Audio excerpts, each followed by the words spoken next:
God cannot lie. So when he gives his word, the Bible says in Jeremiah 1:12, he's watching, I'm watching over my word. I am watching over my word to perform it. So when God gives you a word, my brother, hold on. When God gives you a word, hold on. For God is well able. God is well able. God is well able. Hallelujah. God is well able. He's able to fulfill his word. Hallelujah. Now we want to look at 4 things that helped this woman to snatch her miracle.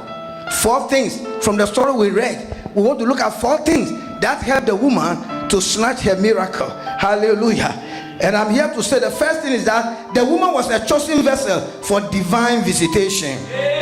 Somebody say chosen vessel for divine visitation. Hallelujah. Reverend Ebenezer Abloh. You see, Reverend Ebenezer Abloh. You see, God does not need permission to make a choice.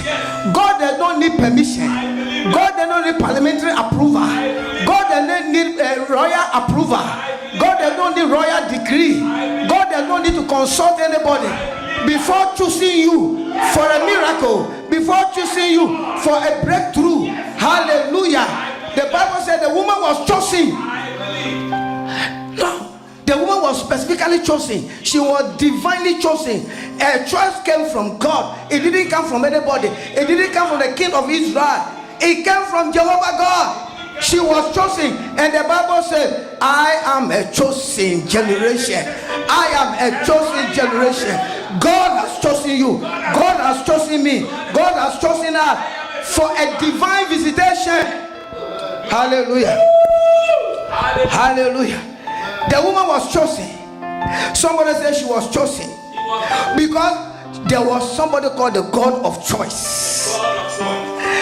God of choice doesn't look at people where they come from. He doesn't look at their background. He doesn't look at their qualification. He doesn't look at their degrees. He doesn't look at the degrees they are holding. He doesn't look at the school they attended. God of choice can choose anybody. In fact, the Bible says the things that are rejected, the things that are abhorred, the things that are despised, the things that have no people don't have any respect for, those are the things that God chooses.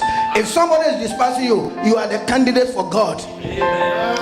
If somebody is despising you, I say you are God's candidate for divine visitation. You are God's candidate for choice. Hallelujah. We are serving the God of choice. One of the titles of God is that he is the God of Abraham, he is the God of Isaac, and he is the God of Jacob. All right? Is that right? It means he's the God of choice. It was God. God went out of his own way and chose Abraham. God chose Abraham when he was worshiping idols. Reverend Ebenezer Nimba will tell you, I was brought up in a fetish home. We were worshiping idols, eating God food offered to idols. Food offered to idols was our food. The idols will eat and then we'll go and collect and eat. Hallelujah.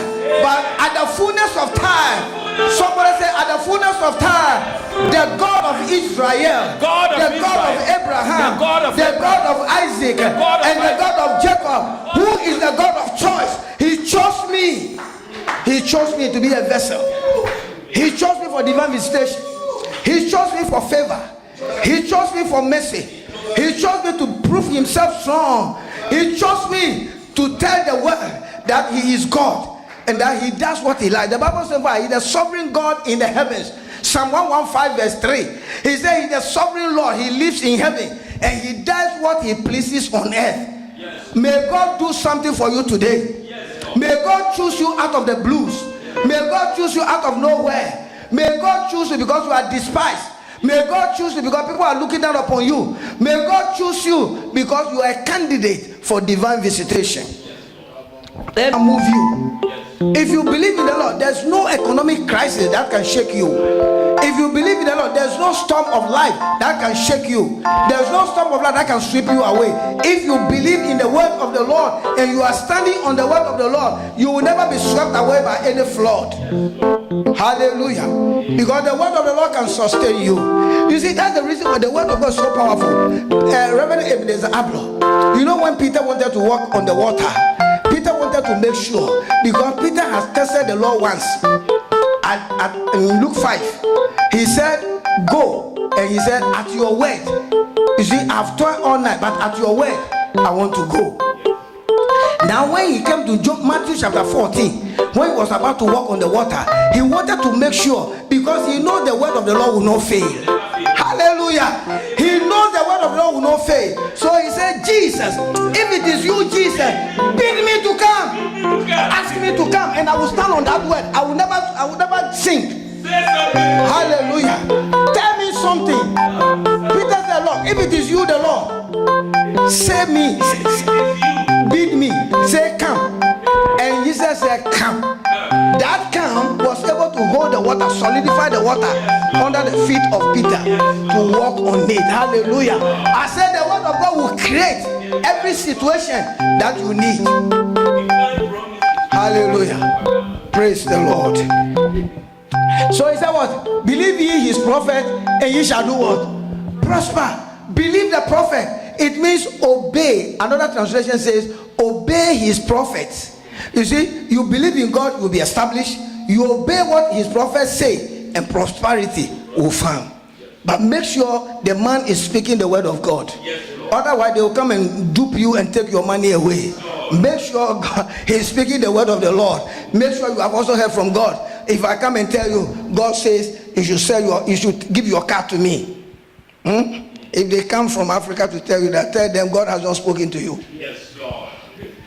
Tell them you haven't heard from God yet. That the day you hear from God, you will drive the car to his house. You will drive the car to his house. Amen. Praise the Lord. Yes, you will ship it at your own cost. They won't pay anything. Hallelujah. Praise the Lord. So the prophet speaks God's word accurately, which the Lord has spoken, and will always have the benefit. Amen. So the woman believed the word of the prophet. So we are saying that she was chosen because there were many widows. God chose her for divine visitation. God's word was declared. God declared his word to the prophet. Hallelujah. God told the prophet what he was going to do, and God told the woman, the widow, what he was going to do. And then number 3, we said the prophet also spoke the same word, and the woman believed. The woman acted upon it. And then number 4, the 4th point, the widow of Zarephath was acutely aware of the law of harvest. Hallelujah. The law of harvest. What does the law of harvest say? Give, and it shall be given unto you. Good measure, pressed down, shaken together, running over, will God cause men to give unto your bosom. What does the law of harvest says? It says, as long as the earth remaineth, seed time and harvest shall not cease. Hallelujah. If you sow, you will reap. If you don't sow, you will never reap. So the woman understood that for her to harvest, for her to receive a harvest from what she had, she has to sow the seed first. Hallelujah. Praise the Lord. Oh, let's go to Genesis 8:22. Genesis 8:22. Genesis 8:22.